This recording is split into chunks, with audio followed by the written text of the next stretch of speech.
नमस्कार दोस्तों, फिर से स्वागत है आप सभी का रैंकर्स बज़ में।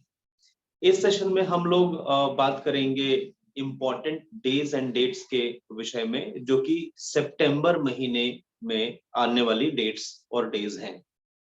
सितंबर महीने में बहुत सारी इम्पोर्टेंट डेज एंड डेट्स आती हैं और उनका बहुत ज्यादा रोल रहता है, जिनके विषय में आपको जानना बहुत जरूरी है। शुरुआत करते हैं सबसे पहले 5 सितंबर से, 5 सितंबर से। जी हाँ, जैसे कि आपको पता है, आप जानते हैं कि और ये सभी को पता है कि टीचर्स का जीवन में बहुत महत्व होता है, अध्यापक का बहुत बड़ा महत्व होता है। अध्यापक वो व्यक्ति होता है, जहां तक मैं समझता हूं कि हमारे माता पिता और अध्यापक ये दो व्यक्ति ऐसे होते हैं जो अपने से आगे निकलने देना चाहते हैं, जो भी जिसको भी वो पढ़ा रहे होते हैं या जो भी उनके पुत्र या पुत्री होते हैं। तो अध्यापक का काम ये चीज है, या अध्यापक का जो मूल सिद्धांत काम करने का है वो ये है कि अपने शिष्य को वो ज्ञान दे, वो शिष्य को वो इस कदर वो निखारे कि वो जीवन में ऊंचाइयां छुए। तो उसी के सिलसिले में हम बात कर रहे हैं, किसकी? हम सितंबर महीने की बात कर रहे हैं, सितंबर मंथ की। और 5 सितंबर की हम बात कर रहे हैं, 5 सितंबर। पूरे देश में धूमधाम से मनाया जाता है ये 5 सितंबर। और 5 सितंबर क्या है? Teachers day. टीचर्स डे की हम बात कर रहे हैं, या हम बात कर रहे हैं अध्यापक दिवस की हम बात कर रहे हैं। देखिए, ये जो दिन है ये मनाया जाता है, किसी का जन्मदिन था इसमें, और वो थे हमारे दूसरे राष्ट्रपति सर्वपल्ली राधाकृष्णन साहब की। डॉक्टर सर्वपल्ली राधाकृष्णन की हम बात कर रहे हैं। ये उन्हीं का ही बर्थ जो है वो सेलिब्रेट किया जाता है। उनका जन्म 5 सितंबर को ही हुआ था, 1888 में। 1962 से ये टीचर्स डे है, ये मनाया जाता है। बहुत ज्ञानी आदमी थे, फिलोसोफर थे, और भी बहुत उनको नॉलेज थी, इस वजह से ये चीजें मनाई जाती है। दूसरा इंपॉर्टेंट चीज क्या है कि उनको भारत रत्न से भी नवाजा गया। जी हाँ, भारत रत्न भी उनको मिला। और भारत रत्न मिलने के साथ साथ और भी बहुत सारे अवार्ड्स मिले हैं, जिसके वो हकदार रहे हैं, वो समय समय पर उनको मिलते रहे। सोवियत यूनियन में वो दूसरे एम्बेसडर रहे। पहले एम्बेसडर जो थी वो विजया लक्ष्मी पंडित रही, उसके बाद से दूसरे एम्बेसडर बने। तो ये सारे पदों को उन्होंने सुशोभित किया। बात कर रहे हैं डॉक्टर सर्वपल्ली राधाकृष्णन की। और उसके बाद से ही उनके इम्पोर्टेंस रही है, और ये 5 सितंबर को टीचर्स डे मनाया जाता है। एक अंतिम बात हमें ध्यान रखनी चाहिए, इसी पे ही हम देख लेते हैं। वो ये चीज है कि टीचर्स डे 5 सितंबर को मनाया जाता है। 1962 की मैंने जैसे आपको बात कही कि 1962 से लगातार मनाया जा रहा है। मगर भारत रत्न उनको जो मिला वो 1954 में भारत रत्न की शुरुआत हुई, तो उसके बाद उनको भारत रत्न मिला। ये हमारा टीचर्स डे का सबसे इंपॉर्टेंट है, ये याद रहने वाली चीज है, इसमें भूलने की कोई चीज नहीं है। बावजूद उसके हमने इसको डिस्कशन किया। एक और डेट, इंपॉर्टेंट डेट है जो बहुत इंपॉर्टेंट है, इसके विषय में हमें जानना चाहिए। और इसके विषय में जानने के साथ साथ इसके डेटा को भी हमें समझना चाहिए। आइए बात करते हैं 8 सितंबर की, वर्ल्ड लिटरेसी डे, विश्व साक्षरता दिवस की हम बात करते हैं। जी हाँ, हम बात कर रहे हैं 8 सितंबर की। 8 सितंबर की हम बात कर रहे हैं, वर्ल्ड लिटरेसी डे की हम बात करते हैं। वर्ल्ड लिटरेसी डे, विश्व साक्षरता दिवस। तो ये जो हम बात कर रहे हैं वर्ल्ड लिटरेसी डे, इसकी शुरुआत अगर हम बात कहते हैं तो यूनाइटेड नेशंस का ही एक ऑर्गेनाइजेशन है, यूनेस्को की हम बात कहते हैं, United Nations educational scientific and cultural, UNESCO cultural organisation, UNESCO की हम बात करते हैं। United Nations educational scientific and cultural organisation, इसका ये बहुत बड़ा काम है कि किस तरह से लोगों में अवेयरनेस लाई जाए शिक्षित होने के लिए। आप ये जानते हैं बहुत अच्छी तरह से कि शिक्षा का लेवल जितना ज्यादा होगा, सुपरस्टिशियस या अंधविश्वास उतना कम रहेगा या उतना कम होगा। और आप वैज्ञानिक तर्क वितर्क की दृष्टि से या उस हिसाब से सोच सकते हैं। तो ये एक सस्टेनेबल डेवलपमेंट गोल रहा है, किसका आप बात कर रहे हैं, यूनाइटेड नेशंस ऑर्गेनाइजेशन का 1967 से, याद रखिएगा 1967 से इसको मनाया जा रहा है। यूनेस्को की स्थापना 1945 में हो गई थी। तो आप समझ सकते हैं कि कितना पहले इसकी जरूरत महसूस हुई है। किसकी आप बात कर रहे हैं, लिटरेसी। अब भारत के कॉन्टेक्स्ट में कुछ चीजें समझ लेते हैं कि नेशनल फैमिली हेल्थ सर्वे की हम बात कहते हैं। नेशनल फैमिली हेल्थ सर्वे 2019 से 21 के बीच का जो सर्वे है, उसमें कुछ चीजें निकल के आ रही हैं। उसमें कुछ चीजें निकल के आ रही हैं क्या, कि भारत में लगभग 77% से ज्यादा, 77% से ज्यादा जो पॉपुलेशन है ओवरऑल, जो हम सभी की मिलाते हैं, 77.7% प्लस ये जो पॉपुलेशन है, इससे ज्यादा पॉपुलेशन जो है वो लिटरेट हो चुकी है, वो साक्षर हो चुकी है। ये आपका नेशनल फैमिली हेल्थ सर्वे का एक डेटा कहता है। इससे रिलेटेड कुछ चीजें और भी हमें समझ लेना चाहिए कि इसमें जो, अगर आप सर्वे में अगर आप देखिएगा जो डेटा निकल के आता है, उसमें 84.4% मतलब 84.84% के लगभग 84.4% के लगभग मेल जो है वो लिटरेट है, साक्षर है। और महिलाओं की अगर बात कीजिएगा तो 71.5% फीमेल्स जो है वो साक्षरता दर में आती है, 71.5%। ये आंकड़ा कुछ निकल के आता है। इसके साथ कुछ चीजें आती हैं, वो ये चीजें हैं कि किस तरह से हमारे जो देश में 28 राज्य हैं, 8 केंद्र शासित प्रदेशों में हैं, उनमें क्या स्थिति बनती है। उसमें यदि आप स्थिति देखिएगा तो उसमें केरला का नंबर सबसे ऊपर आता है, केरला। और केरला का साक्षरता दर 96.2% है। ऐसा नहीं है कि वहां पर साक्षरता दर बहुत, यस 96.2% केरला की बात करते हैं। उसके बाद हम बात करते हैं लक्षद्वीप, 92 लक्षद्वीप की बात कीजिएगा, लक्षद्वीप की बात कीजिएगा 92.8%। उसके बाद आ जाइए आपके पास मिजोरम, मिजोरम की बात आ जाइए। मिजोरम में जो साक्षरता दर है 91.58% है। ये चीजें आ रही हैं। याद रखने वाली बात है, लक्षद्वीप एक यूनियन टेरिटरी है, एक केंद्र शासित प्रदेश है। और केंद्र शासित प्रदेश में आप देख सकते हैं कि कितनी बड़ी साक्षरता दर है। दिल्ली का नंबर दूसरा केंद्र शासित, मतलब केंद्र शासित प्रदेश की लिस्ट अगर बनाते हैं तो वो दूसरा स्थान आता है दिल्ली का। अगर आप दिल्ली की बात कीजिएगा, दिल्ली, और दिल्ली का जो साक्षरता दर है दैट इज 88.7%। ये दिल्ली की साक्षरता दर है। तो आप देख सकते हैं कि साक्षरता दर धीरे धीरे बढ़ती चली जा रही है।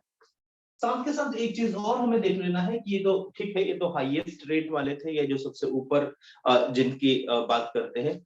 कुछ राज्य हमारे यहाँ ऐसे हैं जहां पर साक्षरता दर थोड़ी कम है।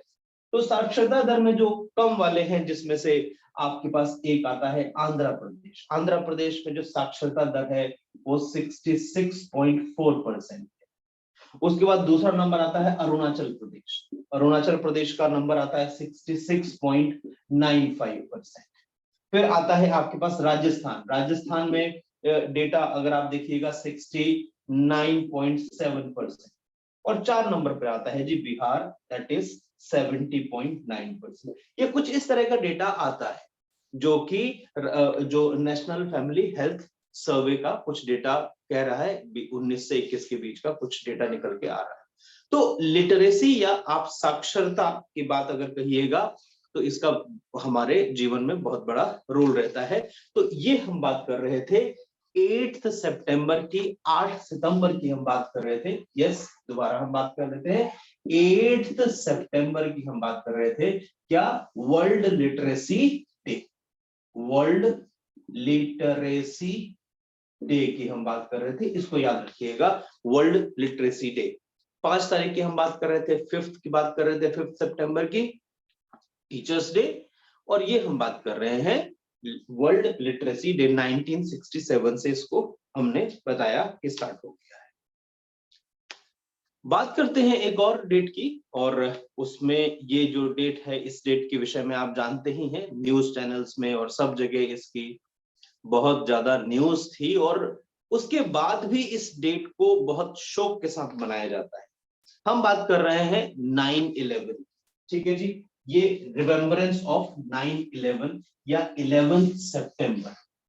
11 सितंबर 11 सितंबर की हम बात कर रहे हैं, रिमेम्बरेंस की बात कर रहे हैं। आइए, ये 11 सितंबर की हम बात कर रहे हैं।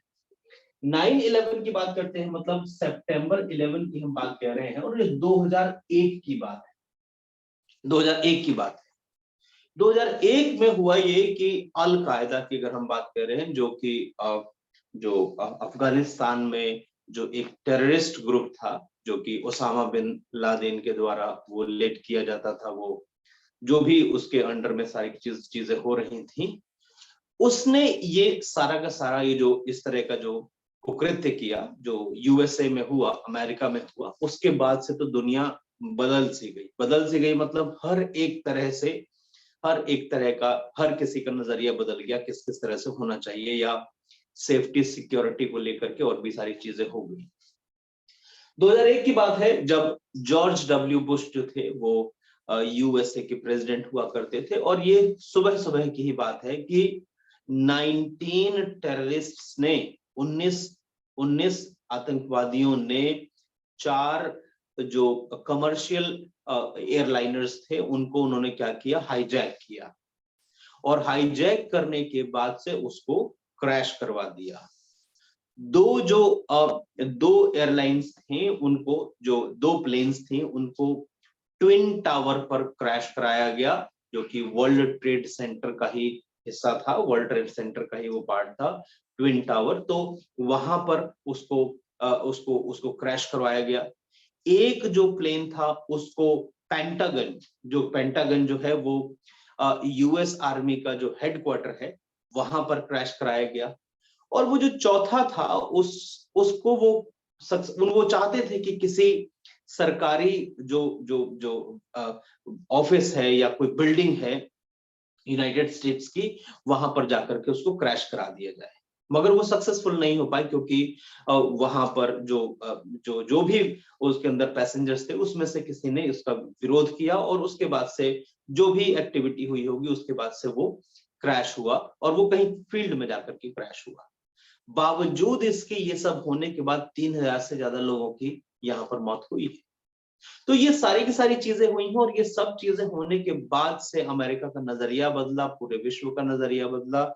किसको लेकर के बात करते हैं, आपका इन टेररिस्ट एक्टिविटीज को लेकर के ये सब चीजें हो रही हैं। ये जो प्लेन्स जो शेड्यूल थी, ये नॉर्थ ईस्टर्न यूनाइटेड स्टेट्स से कैलिफोर्निया जा रही थी, और उस बीच ये इनको कर लिया गया, हाईजैक कर लिया गया, और न्यूयॉर्क के जो हम ट्विन टावर बात कर रहे हैं वर्ल्ड ट्रेड सेंटर का, वहां पर जाकर के इसको अटैक कर दिया जाता है, वहां पर क्रैश कर दिया जाता है। पेंटागन जो कि वर्जीनिया में हेडक्वार्टर है यूएस आर्मी का, वहां पर एक क्रैश करा दिया गया जैसे मैंने आपको बताया, और एक को क्या किया गया, वो फील्ड में जाकर के क्रैश हो गया, जबकि उसको कहीं और पर पे प्लान था। ये सारी की सारी एक्टिविटीज हो रही हैं, और उसके बाद से ये जो पूरा का पूरा जैसे मैंने आपको बताया कि पूरा वर्ल्ड ही चेंज हो गया। उसके बाद यूएस जो है वो अपना अटैक चालू करता है, कहां पर, वो अपना अटैक स्टार्ट कर रहा है अफगानिस्तान में, जो कि अल कायदा को खत्म करना चाह रहा था, या बाकी जो टेररिस्ट ग्रुप की को खत्म करना चाह रहा था, और सालों तक वो वहां पर रहा, और सालों तक वहां पर उनके अगेंस्ट एक्टिविटीज किया। तो ये हम बात कर रहे हैं आपका 11 सितंबर की, जो कि रिमेम्बरेंस है, और वो जो एरिया था या जहां पर ये सब किया गया उसको जीरो ग्राउंड के तौर पर अब जाना जाता है कि जीरो ग्राउंड, क्योंकि वहां पर अब कोई बिल्डिंग विल्डिंग नहीं है, उसको ऐसे ही छोड़ दिया गया है, जो कि आप समझ जाएं कि 3000 से ज्यादा लोग जो मरे, ये उन्हीं को ही एक श्रद्धांजलि देने की बात की जाती है। ठीक है जी। तो ये 11 सितंबर को याद रखिएगा। इसमें बहुत सारी चीजें हो सकती हैं, या हमने इसमें इंपॉर्टेंट इंफॉर्मेशंस ले ली। एक और डे की बात करते हैं, और ये भी एक बहुत इंपॉर्टेंट डे है, जानना बहुत जरूरी है इसके बारे में। हम बात कर रहे हैं 14 सितंबर की। जी हाँ, 14 सितंबर हम बात कर रहे हैं हिंदी दिवस। जी हाँ, इंडिया में, भारत में 14 सितंबर को हिंदी दिवस के तौर पर मनाया जाता है। 14 सितंबर इन इंडिया क्या मनाया जाता है जी? हिंदी दिवस। हिंदी दिवस के तौर पर मनाया जाता है। अब हिंदी दिवस, जैसा कि हम जानते हैं कि हिंदी भारत में सबसे ज्यादा बोलने वाली भाषा है, और विश्व में बहुत से लोग बोलते भी हैं, बहुत सारे देशों में हिंदी भाषा बोली भी जाती है, लोग समझते भी हैं, ऐसी बात नहीं है। मगर हम बात कर रहे हैं हिंदी की। अब हिंदी को 14 सितंबर को ही क्यों चुना गया? 14 सितंबर का ही डेट क्यों चुना गया? तो 14 सितंबर को इसलिए चुना गया क्योंकि 14 सितंबर की अगर हम बात कहते हैं, 14 सितंबर देवनागरी स्क्रिप्ट के तौर पर अगर हम बात करें, तो देवनागरी स्क्रिप्ट के तौर पर इसको हिंदी दिवस को, हिंदी को जो कॉन्स्टिट्यूएंट असेंबली के द्वारा इसको लैंग्वेज चुना गया। किसके लिए? Official language of India. Number दूसरा इंपॉर्टेंट पॉइंट है कि फर्स्ट हिंदी दिवस कब से मनाना स्टार्ट किया गया? 1953 से, याद रखिएगा, 1953 से 14 सितंबर से 1953 में हिंदी दिवस को मनाया जाना स्टार्ट होने लगा। समझना एक चीज और है कि हिंदी, देखिए, हिंदी को ऑफिशियल लैंग्वेज, केवल हिंदी ऑफिशियल लैंग्वेज हम कह रहे हैं, तो भारत में हम हिंदी ऑफिशियल लैंग्वेज की बात कर रहे हैं, मगर इंग्लिश में काम होता है। वो ये चीज की गई कि धीरे धीरे हिंदी को बढ़ावा दिया जाएगा और इंग्लिश धीरे धीरे हटती चली जाएगी, मगर फिर भी इंग्लिश का बहुत बड़ा रोल है हमारे ऑफिशियल लैंग्वेज या ऑफिशियल काम करने के लिए। 8वीं अनुसूची की अगर आप बात कीजिएगा, 8th शेड्यूल की अगर आप बात कीजिएगा, तो 8th शेड्यूल में आप देखेंगे तो हिंदी लैंग्वेज को के बारे में बहुत सारी चीजें लिखी गई है। और Hindi language means Hindi language 8th schedule में हिंदी लैंग्वेज के बारे में लिखी गई है, और साथ के साथ जो लैंग्वेजेस दी गई है, जो हमारे ऑफिशियल लैंग्वेजेस दी गई हैं, उसके विषय में 8th शेड्यूल में लिखा गया है। इनिशियली जब कॉन्स्टिट्यूशन का प्रोमलगेशन हुआ इन द ईयर 1950, 1950 में जब संविधान लागू हुआ, तब टोटल ऑफिशियल लैंग्वेजेस की संख्या थी 14 ऑफिशियल लैंग्वेजेस थी, जिसमें से आप कहेंगे उर्दू थी, हिंदी थी, तमिल, तेलुगु, संस्कृत, आप बात करेंगे मलयालम, आप बात कीजिएगा गुजराती, बंगाली, असमीज, ये बहुत सारी थी। तो 14 जो लैंग्वेजेस थी, ये ऑफिशियल लैंग्वेजेस 1950 में जब कॉन्स्टिट्यूशन का प्रोमलगेशन हुआ तब थी। वर्तमान में आज की स्थिति अगर आप देखिएगा, तो 8वीं अनुसूची में 8th शेड्यूल की अगर आप बात कीजिएगा, 8वीं अनुसूची में बात कीजिएगा, 8वीं अनुसूची में 22 भाषाएं लिखी गई हैं, 22 भाषाएं हैं। तो 22 भाषाएं हैं। इन 22 भाषाओं को अलग अलग राज्यों ने किसी ने अपने यहाँ क्या किया है जी, उसको उन्होंने अपना ऑफिशियल लैंग्वेज डिक्लेयर किया। और ऐसा कंपलसरी भी नहीं है कि जो इसमें लिखी गई है उनको ऑफिशियल लैंग्वेज डिक्लेयर ही किया जाए, ऐसा भी नहीं है बिल्कुल। जैसे कि अगर मैं बता रहा हूँ नागालैंड की हम बात कर रहे हैं, नागालैंड, तो वहां पर इंग्लिश जो है वो उनका ऑफिशियल लैंग्वेज है। तो ऐसा नहीं है, क्योंकि इंग्लिश शेड्यूल 8 में बात कीजिएगा तो यहाँ पर इंग्लिश लैंग्वेज नहीं है, इंग्लिश लैंग्वेज को नहीं लिखा गया ये कि 8वीं अनुसूची में इंग्लिश लैंग्वेज को लिखा गया है। जी हाँ, इसमें अगर आप देखिएगा तो इसमें 1967 में सिंधी को जोड़ा गया। 1967 को अगर आप देखिएगा तो सिंधी लैंग्वेज को जोड़ा गया 8th शेड्यूल में। 1992 की अगर आप बात कीजिएगा तो 3 लैंग्वेजेस को जोड़े गए। कौन कौन से? कोंकणी, मणिपुरी एंड नेपाली। नेपाली लैंग्वेजेस की अगर आप बात कीजिए, अरुणाचल में, असम में, सिक्किम में ये सब चीजें बोली जाती हैं। ठीक है। 2004 में 2004 में 4 लैंग्वेजेस और जोड़ी गई, बोडो, डोगरी, मैथिली, संथाली। तो ये हम क्या कह रहे हैं, कुल बात कर रहे हैं 22 भाषाओं की बात कर रहे हैं, 22 लैंग्वेजेस की बात कर रहे हैं जो हमारे 8th शेड्यूल में है। मगर हिंदी की हम बात कहते हैं तो हिंदी जो है वो अगर हम कह रहे हैं ऑफिशियल लैंग्वेज की बात कह रहे हैं देश की, उसको देवनागरी के रूप में कॉन्स्टिट्यूएंट असेंबली के द्वारा एक्सेप्ट किया गया। और फिर उसके बाद से इसको क्या किया जा रहा है जी, इसको हम 14 सितंबर 1949 को किया गया था, तो उसके बाद से हम लोग इसको 14 सितंबर को हिंदी दिवस के तौर पर मना रहे हैं। याद रखिएगा 14 सितंबर। चलिए, ये तो हुआ बात 14 सितंबर की। बात करते हैं 15 सितंबर की, एक और बहुत इंपॉर्टेंट डे। यस, इस डेट को भी हमें जानना बहुत जरूरी है।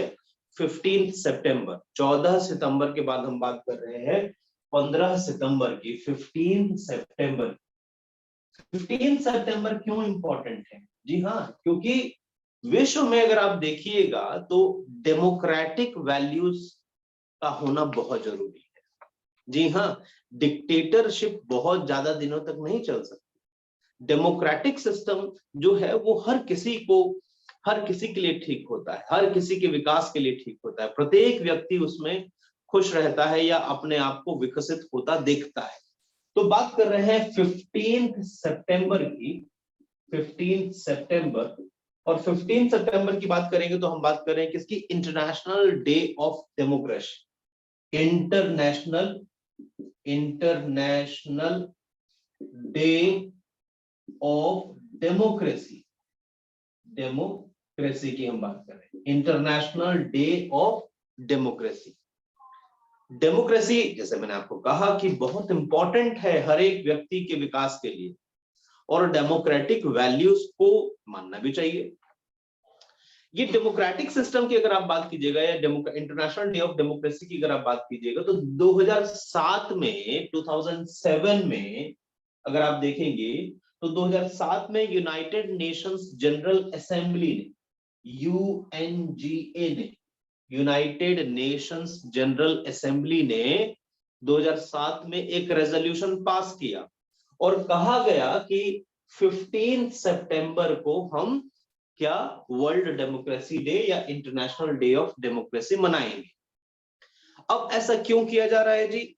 इसलिए किया जा रहा है क्योंकि यूनाइटेड नेशंस चाहता है कि हर एक देश में, जितने भी देश हैं वहां पर, कहीं पर डिक्टेटरशिप आप समझ सकते हैं, कहीं पर कम्युनिस्ट पार्टी की सरकार है, कहीं पर आप देखिएगा प्रिंसली स्टेट आप देख लीजिए कहीं पर। तो डेमोक्रेटिक वैल्यूज का मतलब कहता है डेमोक्रेटिक सिस्टम अगर होगा किसी भी देश में तो वहां पर प्रत्येक व्यक्ति, प्रत्येक नागरिक का कंट्रीब्यूशन होगा, इन्वॉल्वमेंट होगा, और उस इन्वॉल्वमेंट की वजह से वो खुद अपना भला बुरा समझ सकता है। इस वजह से तो उस चीज को प्रमोट करने के लिए, डेमोक्रेटिक वैल्यूज को प्रमोट करने के लिए ये 15 सितंबर को यूनाइटेड नेशंस जनरल असेंबली के द्वारा एक रेजोल्यूशन पास किया गया और उस रेजोल्यूशन के अनुसार 15 सितंबर को इंटरनेशनल डे ऑफ डेमोक्रेसी मनाया जाता है। तो ये हम बात कर रहे थे 15 सितंबर की। इंपॉर्टेंट है, ये इंपॉर्टेंट है 15 सितंबर। अंत में एक और डेट बहुत इंपॉर्टेंट है, इसके विषय में भी जानना बहुत जरूरी है, और ये है आपका 16 सितंबर का एक डेट। 16 सितंबर, जी हाँ, बहुत इंपॉर्टेंट डे ये भी है।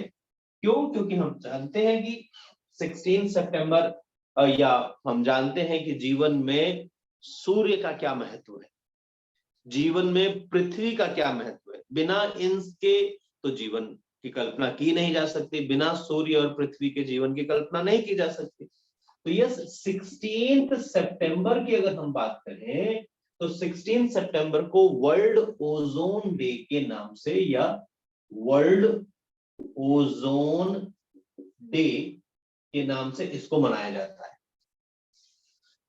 देखिए ओजोन जो है, ओजोन लेयर की अगर आप बात कीजिएगा तो ओजोन लेयर को अगर आप समझेंगे तो ये क्या है, this acts as a blanket around the earth. पृथ्वी के चारों तरफ ये कंबल की तरह काम करती है। और कंबल की तरह काम करने का, कंबल का क्या काम है, कंबल का ये काम है कि टेम्परेचर को ना लूज करना, ना बाहर के अधिक टेम्परेचर को अंदर आने देना या ठंडे टेम्परेचर को अंदर आने देना। तो ये ब्लैंकेट का काम है कि उस जो जिसके ऊपर भी रहेगा उसका टेम्परेचर वो लूज होने नहीं देगा। यदि ये जो एटमॉस्फेयर नहीं होगा तो एटमॉस्फेयर जो है, एटमॉस्फेयर ब्लैंकेट की तरह काम करता है। और एटमॉस्फेयर में ही ये जो एटमॉस्फेयर, अर्थ के चारों तरफ जो भी एटमॉस्फेयर है वो क्या करता है जी, ब्लैंकेट की तरह काम करता है। उसी के अंदर एक लेयर है, उसको हम ओजोन लेयर बोलते हैं। एटमॉस्फेयर की लेयर्स होती हैं, अगर आप देखिएगा तो नीचे से अगर आप चलिएगा तो आएगा troposphere, stratosphere, mesosphere, ionosphere, thermosphere, exosphere. आप इसको पढ़िएगा, इस तरह से चीजें हैं। तो ये जो आप देखते हैं, ये वर्टिकल जो एक्सटेंशन देख रहे हैं कि troposphere, stratosphere, mesosphere, ionosphere, thermosphere, exosphere. तो यहां पर अगर आप देखिएगा बीच में स्ट्रेटोस्फेयर में अगर आप देखिएगा तो स्ट्रेटोस्फेयर में आपको मिलेगा ओजोन लेयर मिलेगी। और ओजोन लेयर की मोटाई कहीं कहीं 20 किलोमीटर भी है, कहीं कहीं कम भी है। तो कहीं ना कहीं इनका डिप्लीशन हो रहा है, कहीं ना कहीं ये खत्म हो रही है। खत्म हो रही है मतलब क्या, कि हमारी जो एक्टिविटीज है, मतलब पृथ्वी पर रहने वाले लोगों की जो एक्टिविटीज है वो कहीं ना कहीं गड़बड़ा गई है। और गड़बड़ाने की वजह से इसका जो ये कहीं ना कहीं क्या हो रहा है, ये इसकी परत पतली हो रही है। पतली होने से क्या होगा कि जो जो सन की यूवी रेज हैं, अल्ट्रा वायलेट रेज, वो बहुत ज्यादा तेजी से आएंगी। और तेजी से आने की वजह से आपकी स्किन को जला सकती है, स्किन में और तरह की बीमारियां पैदा कर सकती है, ये सब चीजें होंगी। मतलब ओजोन का काम क्या है, ओजोन जो है वो इस तरह की अल्ट्रावायलेट रेज जो हार्मफुल है उनको एब्जॉर्ब कर। ये ज्योग्राफी में इस तरह की चीजें हैं हमारे पास, अगर आप पढ़ रहे हैं ट्रोपोस्फेयर, स्ट्रेटोस्फेयर, मेसोस्फेयर। और एक और केमिस्ट्री का एक है बड़ा इंपॉर्टेंट चीज है कि अगर आप ओजोन की बात करते हैं तो ओ ओ के साथ ट्रिपल बॉन्ड बनाता है। अक्सर ऑक्सीजन ऑक्सीजन के साथ डबल बॉन्ड बनाता है, यहां पर आपको ट्रिपल बॉन्ड देखने को मिलेगा। इसीलिए ये डिफरेंट किस्म की चीज है, या ये इसीलिए ये यूनिक है। तो ओजोन को बनाया नहीं जा सकता, ये नेचुरल फेनोमेना है। तो इसको प्रोटेक्ट करने के लिए, इसको बचाने के लिए इस तरह की चीजें या इस तरह के अवेयरनेस किया गया। अब 16 सितंबर को ही क्यों मनाया जाता है, ये भी हमें समझना है। तो 16 सितंबर को क्या हुआ जी, मॉन्टेरियल प्रोटोकॉल साइन किया गया 16 सितंबर को। और इसमें यह कहा गया कि जो ओजोन को खराब करने वाली जिस भी तरह की एक्टिविटी है, उन एक्टिविटीज को हमें कम करना पड़ेगा। ये ट्रीटी साइन किया गया। तो ये हम बात कर रहे हैं यूनाइटेड नेशंस जनरल असेंबली के द्वारा, अगर हम बात कर रहे हैं तो इस तरह की चीजें डिक्लेयर की गई। और इसकी शुरुआत 1994 से होती है। कब से? 1994 से इसकी शुरुआत होती है कि हम ओजोन डे मनाएंगे और अपनी एक्टिविटीज को इस तरह से नियंत्रित करेंगे जिससे कि कहीं ना कहीं जो ओजोन की परत जो है वो कमजोर हो रही है, वो कहीं ना कहीं कमजोर ना हो, प्रोटेक्टेड रहे, जिससे कि आने वाले समय में जीवन जो पृथ्वी पर है वो यूं ही बना रहे और आगे आने वाली जनरेशंस को कोई परेशानी ना हो। तो ये था आपका 16 सितंबर का डेट। इस महीने में, सितंबर महीने में 16 सितंबर तक ही डेट है। और ये जो हमने बात की यहीं तक ही हम बात कर रहे हैं। आगे आने वाले सेशन में जो हम बात करेंगे वहां पर हम अक्टूबर महीने के विषय में, या अक्टूबर महीने में जो इम्पोर्टेंट डेज और डेट्स आएंगे उनकी चर्चा करेंगे। उम्मीद है वीडियो अच्छी लगी होगी आपको। अपने दोस्तों के साथ शेयर जरूर कीजिए और हमारे चैनल को सब्सक्राइब करना ना भूलिए। अगले सेशन में आपसे फिर मुलाकात होती है, तब तक बहुत बहुत शुक्रिया। नमस्कार।